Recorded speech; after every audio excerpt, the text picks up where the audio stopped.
In a large, once again, this is from Army Field Manual 19-15, civil disturbances. So, you know, it has immediate credibility. In a large control force dealing with masses of demonstrators, control force members can lose their sense of individuality. Control force members must not be allowed to develop a feeling of anonymity. Leaders must know their subordinates' names and address them by name at every opportunity. Commanders must ensure that soldiers of questionable emotional stability or with strong prejudice against the group being controlled do not participate directly in civil disturbance control operations. And, you know, I'll call out the commanding officer and say, you know your men.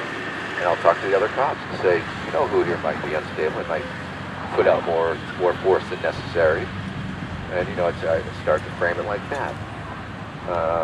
Like the entire NYPD? Yeah. Okay. And I talk about, you know, leadership, and control force members tend to imitate the actions of others, like crowd members. One improper act copied by others is the result of a chain of wrong behavior, but rigorous training, effective supervision, and immediate correction of improper acts can prevent this.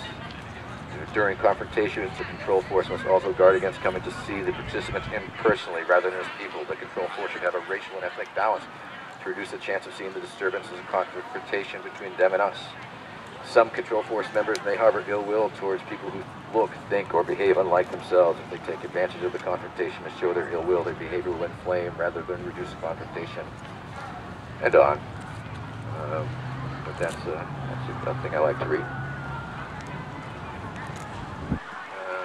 Of course, talking about minimal use of force, using nonviolent means, and quoting from basic principles on the use of force and firearms by law enforcement officials, a UN treaty, where law enforcement officials, whenever lawful use of force is unavoidable, law enforcement officials shall exercise restraint in such use and act in proportion to the seriousness of the offense, ensure the assistance of medical aid are rendered, and on and on.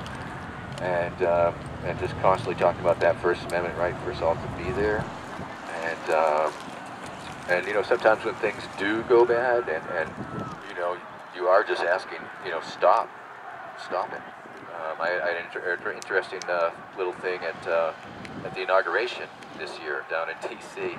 And it was a small anarchist parade. It was the first anarchist parade they had there for years. But it was just these, you know, there's a handful, 30 people of us. And they had the banner, and they were using the banner to, like, you know, slow the cop car down a little bit and stuff. And they were going a little too slow for the cop. And this big-ass cop comes up and grabs the banner, and there's this tense standoff. And I caught the name on his badge, and I just immediately said, "Hey, Garcia, this is not a thing. Knock it off." Fucking knocked it off. Legitimate authority. It's the weirdest little thing.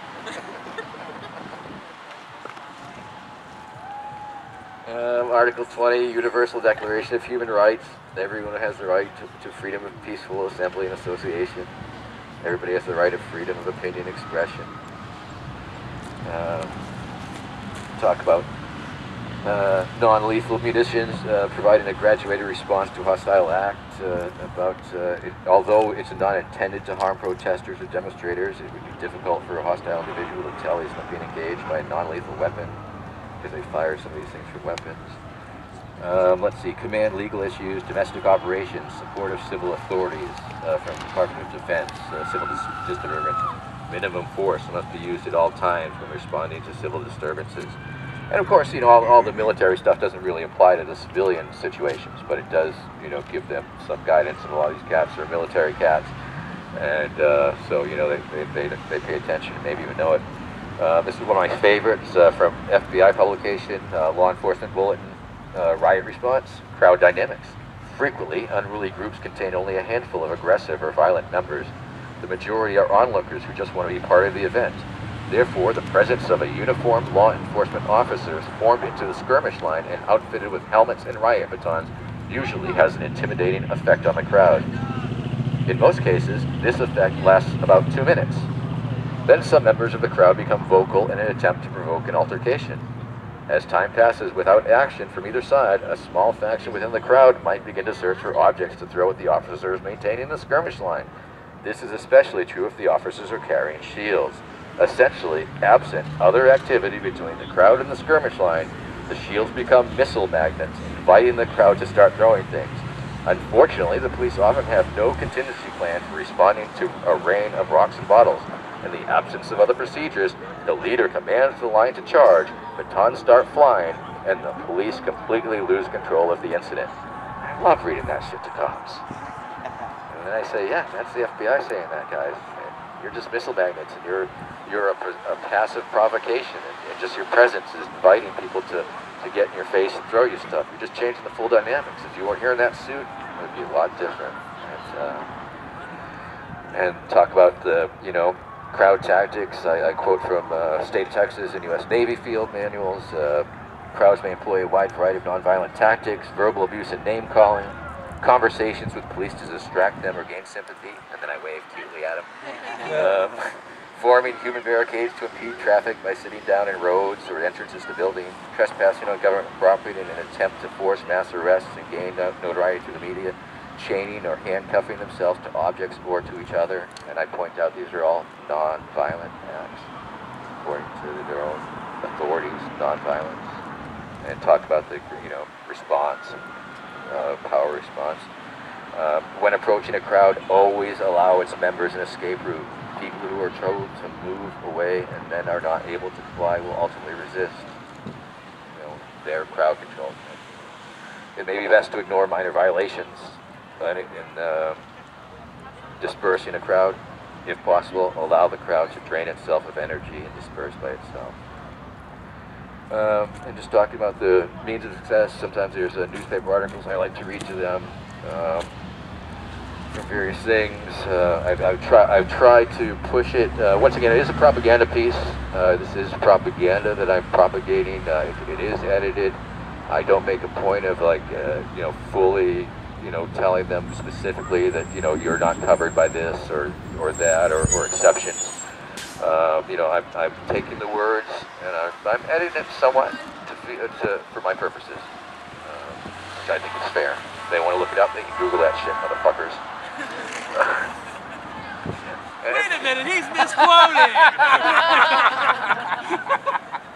And that gets them using their own brains. And once they're using their own brains, they're not fully bond servers. They're not going to. And a lot of times I really like to talk up to the line cops because they don't know squat and they hate their bosses too. And I, especially if they've done something stupid previously in the event, and I give it a cut it, slice it, dice it, and just tell them that their COs are putting them in these fucking stupid ass situations that are gonna get them hurt, make them hurt people. And I call for out mutiny sometimes. Not just pull your punches, but just disobey fuckers. Another thing that I've done a little bit is I've tried to tie in some of the things that might occur on the streets into international treaties. For a while there, I was reading through a lot of international treaties and seeing what might qualify under some of the police tactics that they use. Article 34 of the Geneva Convention relative to the protection of civilian persons, the taking of hostages is prohibited. And that's a good one to quote. Article 33 of the Geneva Convention, no protected person may be punished for an offense he or she has not personally committed. Collective penalties, and likewise all measures of intimidation or terrorism are prohibited. Letting them know that, attacking a crowd because one person over there was throwing something at them, that's not right. That may be an international law violation. Universal Declaration of Human Rights, Article 9, no one shall be subjected to arbitrary arrest, detention, or exile, pointing out that the arbitrary arrests often happen in these situations. I like to talk about the